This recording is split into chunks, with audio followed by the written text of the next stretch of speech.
राधे राधे। श्री हरदास। कैसे हैं आप सब? आशा करते हैं कि आप सब अच्छे होंगे। तो पता है, आज मेरे पास सुबह सुबह फ़ोन आया कि दीदी आप ब्रज की रज की महिमा के बारे में बताइए। तो मैंने कहा क्यों ना वीडियो बना के आप सब तक ये बात पहुँचाऊँ मैं। अगर पता है तो अच्छी बात है ब्रज की रज महिमा के बारे में, और अगर नहीं पता है तो आपके तो बहुत काम आने वाली है। तो बात यह है कि जैसे कि आप वृंदावन के अंदर प्रवेश करते हैं, वृंदावन धाम में, तो जो रास्ते पे आपको धूल दिखाई देती है, मिट्टी जो दिखाई देती है, उसी को हम लोग ब्रिज रज बोलते हैं। उस ब्रिज रज को जब आप वृंदावन धाम में पहुंचते हैं तो सबसे पहले जैसे ही आप वृंदावन में पहुँचे तो उसे साक्षात दंडवत प्रणाम करिए। उसको रज को उसको लेके अपने थोड़ा मुंह में, मस्तक में, कंठ में, हृदय में लगाइए। फिर आप आगे बढ़िए, क्योंकि इस ब्रिज रज में कण कण में हमारे बिहारी जी का, राधा रानी का वास होता है। और कभी भी आप इस ब्रिज को रज को हाथ में लेके देखेंगे तो आप उसमें देखेंगे एक कण सफ़ेद और एक कण का रंग काला होता है। क्योंकि हमारे ऋषि मुनि सन्यासी वहाँ पे कहते हैं कि जो कण सफ़ेद है वो हमारी साक्षात राधा रानी का स्वरूप है, और जो काला है वो साक्षात मेरे बिहारी जी का स्वरूप है। जैसे कि वृंदावन के मथुरा में, आगे जाके मथुरा में वहाँ एक रमण रहती है, रमन रहती। तो जब मेरे सांवरिया को मेरे चाचा जी ने दिया था, वो कि आपको पिछली वीडियो में पता होगा कि मैंने अपने सांवरिया को खरीदा नहीं है, मेरी तो इतनी सामर्थ्य नहीं के खरीदे, इनका मन था, ये खुद मेरे पास चल के आए हैं, मुझे अब इस लायक समझा था, है ना सांवरिया। तो जब चाचा जी ने मुझे दिया था सांवरिया को, तो जब पहली बार गए थे तो वहाँ रमन रेती में मुझे चाचा जी लेके गए। तो मैंने वहाँ पे देखा कि बहुत से लोग मिट्टी में खूब लौट रहे थे, खूब मिट्टी उठा उठा के अपने पूरे शरीर पे लगा रहे थे, मतलब खूब खेल रहे थे मिट्टियों के साथ में, जैसे कोई बॉल के साथ खेलता है। तो मैंने पूछा, चाचा यो काहुई रोए? कछु देखो तो सही, अपन पूरा शरीर गंदो कर रहे हैं, इनको तनी लाज नहीं आ रहा है? तो चाचा बोले, ना रे लाली, लाली वहाँ पे लड़कियों को कहते हैं, कह रहे नारे लाली, यार रमन रहती है, या को रज बड़े करमन से मिलो है, या को रज पूरे शरीर में लगाए लो तो जीवन मुक्ति हो गई। हमने कहा अच्छा, इतनी महत्वपूर्ण रज है। फिर तो भाई मैंने भी ली और खूब फिर जम के लगाई रज उसको।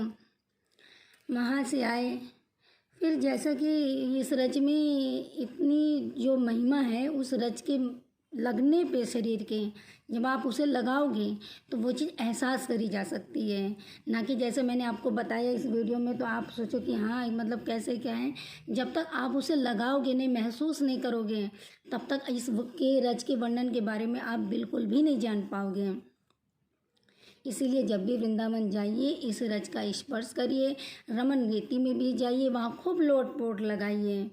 क्योंकि पता है मेरे श्री कृष्ण, मेरे बिहारी जी के छोटे छोटे पाँव वहाँ पे अपना जीवन व्यतीत किया है, तो छोटे छोटे पाँव पूरी पूरी रज पे चले होंगे, कुंज की गलियों में चले होंगे, जगह जगह की रज वहाँ की इतनी पवित्र है कि जिसका हम बखान ही नहीं कर सकते हैं। जैसे कि इस बात को हम और तरीके से समझाएं, जैसे बिल्कुल सत्य घटना है, ये बिहारी जी की है कि कहते हैं कि जब एक बार बिहारी जी वृंदावन छोड़कर द्वारकाधीश गए, द्वारकापुरी गए, तो वहाँ पे जाकर वो वहाँ बड़े व्याकुल होने लगे। दिनों रात इनको अपनी गोपियों की, माँ की, ग्वाल की, गाय की, सबकी याद सताती थी। बहुत रोते थे, बहुत ज़्यादा रोते थे। इधर गोपियों की भी बहुत बुरा हाल था, राधा का बहुत बुरा हाल था, मैया का बुरा, नंद बाबा का बुरा हाल था, ग्वाल बाल सखा, यहाँ की जितने जीव जंतु कीड़े मकोड़े सबका बड़ा बुरा हाल था कि श्री कृष्ण यहाँ से छोड़ के चले गए। फिर नारद जी ने एक बार द्वारकापुरी पहुँचे तो नारद जी ने श्री कृष्ण भगवान से कहा कि श्री कृष्ण भगवान, प्रभु ये बताइए, आप इतना रो रहे हैं तो रोने का क्या कारण है, और फिर आपकी तबीयत में भी कुछ सुधार नहीं लग रही, क्या हुआ आपको? तो श्री कृष्ण भगवान ने कहा, कुछ मत पूछो नारद, यहाँ तो मेरा हाल ही बेहाल है कि मेरा जो सर है वो दर्द के मारे फटा जा रहा है। मैं तो लग रहा हूँ कि मुझे तो कुछ अच्छा ही नहीं लग रहा। तो नारद जी बोले, प्रभु आप तो जगत स्वामी हैं, पालनहार है, करता धरता सभी आप ही हैं, तो आप तो बड़ी जल्द आप तो खुद ही अपना इलाज कर सकते हैं। तो श्री कृष्ण भगवान ने कहा, नहीं, मैं अपना इलाज बिल्कुल नहीं कर सकता, सिर्फ इसका एक ही उपाय है। नारद जी बोले कि ठीक प्रभु बताइए, मैं बिल्कुल करूँगा, आप जिससे आपकी मतलब सर दर्द सही हो जाए। तो श्री कृष्ण भगवान ने कहा कि नारद जाओ, पूरे विश्व में सब जगह चले जाओ और किसी भक्त की चरण की रज जो मैंने बताई ना कि मिट्टी होती है, वो चरण की रज लेके आओ और वो मेरे अगर मस्तक पे लग जाएगी तो मेरा दर्द भी ठीक हो जाएगा और मुझे आराम भी की अनुभूति भी होने लगेगी। अब नारद जी तो चल दिए। नारद जी का इसमें क्या है बात प्रभु, लेकिन नारद जी यहाँ ये सोचने की बात है, नारद जी खुद बिहारी जी के इतने बड़े भक्त और बिहारी जी को इतना मानते थे, उन्होंने अपने चरणों की रज क्यों नहीं लगाई? क्योंकि उनको ये पता था कि अगर हम इनके अपने चरण की रज इनको लगाएंगे तो हमें तो उल्टा पाप मिलेगा, इससे हम तो नर्क में जाएंगे। नर्क ना जाए इसके लिए हम मतलब बिहारी जी को चरणों की रज नहीं लगाएंगे, अपने चरणों की रज। तो नारद जी सब जगह घूमते रहे, वह हिमालय तक ही पहुंच गए, देश विदेश मतलब सब जगह पहुंच के हार के फिर बिहारी जी के पास आके कहते हैं कि प्रभु लगता है आपका सर दर्द नहीं ठीक हो पाएगा। तो श्री कृष्ण भगवान ने कहा, क्यों नहीं सही हो पाएगा? तो बोले कि मैं तो सब जगह थक गया हूँ, किसी भक्त ने सबने ये मना कर दिया कि क्या मैं पाप का भागीदार बनना चाहता हूँ, जो अपने चरणों की रज में अपने भगवान को चढ़ाऊँगा, उनके मस्तक पे लगाऊँगा, क्या मैं नर्क में जाना चाहूँगा? अब श्री कृष्ण भगवान भी बड़े परेशान, लेकिन थोड़ा मंद मंद मुस्कुरा रहे थे, क्योंकि वो तो जगत करता है, उन्हें तो सब पता रहती कि क्या सही है क्या गलत। उन्होंने कहा नारद जी से, नारद जी ये बताइए कि क्या आप वृंदावन गए थे? तो नारद जी बोले, नहीं प्रभु।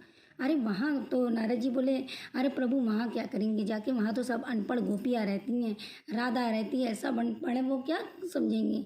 तो प्रभु ने कहा कि नहीं, वृंदावन जाओ। अच्छा, वे की जगह तो छूटी है, वृंदावन जाओ और वहाँ पे जाके जो सखियों को अनपढ़ सखियाँ बता रहे हो उनके पास जाना और वहाँ पे राधा रानी मिलेंगी। वहाँ पे जाके कहना कि तुम्हारे श्री कृष्ण का ऐसा ऐसा हाल है, हाल बताना और कहना अगर चरणों की रज मिल जाए तो उनकी तबीयत में सुधार हो जाएगा। अब नारद जी तो वहाँ से चल दिए चरणों की रज लेने के लिए। अब जैसे ही चरणों की रज लेने के लिए उनकी सखियों के पास पहुँचे तो सखियाँ कहने लगे, वो चर्चा ही श्री कृष्ण भगवान की वहाँ पे हो रही थी, क्योंकि वो इतनी ही व्याकुल थी श्री कृष्ण के चक्कर में, तो पूरा दिन श्री कृष्ण श्री कृष्ण श्री कृष्ण के बारे में ही बात करती रहती थी। तो जैसे ही नारद जी को देखा तो प्रणाम किया, बोली, नारद मुनि आप ये बताओ, आप वहाँ से आए तो आप तो सब जगह भ्रमण करते रहते, बताइए मेरे श्री कृष्ण का क्या हाल है, मेरा श्री कृष्ण कैसा है वहाँ पे, उसके बारे में बताइए। बताते बताते बेचारी बहुत रोने लगी। तो नारद जी ने कहा कि पूछो मत, श्री कृष्ण का बहुत बुरा हाल है।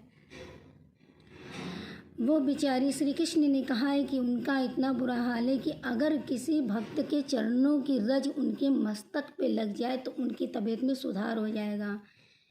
इतना कहना ही था कि सारी गोपियाँ, राधा सब अपने उनके चरणों की रज लेकर अपने दुपट्टे में चरणों की रज का ज़्यादा ढेर पोटली बना बना कर इकट्ठा कर दिया। तो नारद जी बोले कि मैं इतने रज का ले जाकर क्या करूँगा? तो बोले नारद जी, आप जितना हो सके आपसे उतना लेके जाइए और थोड़ा शीघ्र जाइए। हमारे श्री कृष्ण के सर में दर्द हो रहा, तो मेरा श्री कृष्ण सर परेशान होगा इस समय। तो नारद जी बोले, ये तुम तो रज दे रही हो, पर ये नहीं सोच रही तुम किस पाप की भागीदार बन रही हो कि ये जो रज दे रही हो ये भगवान के मस्तक पे लगेगा तो तुम नर्क में जाओगी। तो गोपियाँ कहती हैं, राधा कहती हैं कि ये मेरे श्री कृष्ण का एक दर्द को मिटाने के लिए चरणों की एक धूल अपनी मैं एक बार क्या 100 बार निछावर करूँगी, बस मेरे श्री कृष्ण का दर्द मिट जाए। और मैं इस जन्म क्या, मैं 7 जन्म में नर्क में जाने को तैयार, क्योंकि मैं श्री कृष्ण के लिए जा रही हूँ, मेरा जीवन तो वैसे भी धन्य हो गया। कहते हैं कि राधा जी के चरणों की रज जब लेकर श्री कृष्ण भगवान वहाँ पे नारद जी वहाँ पे लेके पहुँचे श्री कृष्ण के पास, जैसे ही श्री कृष्ण भगवान ने अपने मस्तक पे लगाया, उनका दर्द सारा दूर हो गया। राधा जी के चरणों की रज की इतनी बड़ी महिमा है, तभी तो कहते हैं राधे तेरे चरणों की, श्यामा तेरे चरणों की, पग धूल जो मिल जाए, सच कहती हूँ मेरी, सच कहती हूँ मेरी, तकदीर संवर जाए, राधे तेरे चरणों की, श्यामा तेरे चरणों की।